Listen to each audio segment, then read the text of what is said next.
America అధ్యక్షుడు Donald Trump కు మరోసారి ఎదురుదెబ్బ తగిలింది. 6 ముస్లిం దేశాలపై నిషేధం విధిస్తూ తాజాగా తీసుకొచ్చిన ఎగ్జిక్యూటివ్ ఆర్డర్స్ పై ఫెడరల్ కోర్టు స్టే విధించింది. హవాయి డిస్ట్రిక్ట్ జడ్జి ఈ మేరకు ఆదేశాలు జారీ చేశారు. అమెరికా అధ్యక్షుడిగా బాధ్యతలు చేపట్టిన వెంటనే 7 ముస్లిం దేశాలపై ట్రంప్ ఆంక్షలు విధించారు.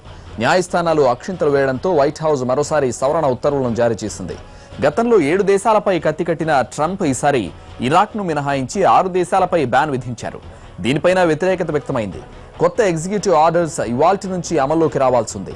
ఈలోపే న్యాయస్థానాలు స్పందించాయి. హవాయి కోర్టు ట్రంప్ ఉత్తర్వులను పక్కన పెట్టేసింది.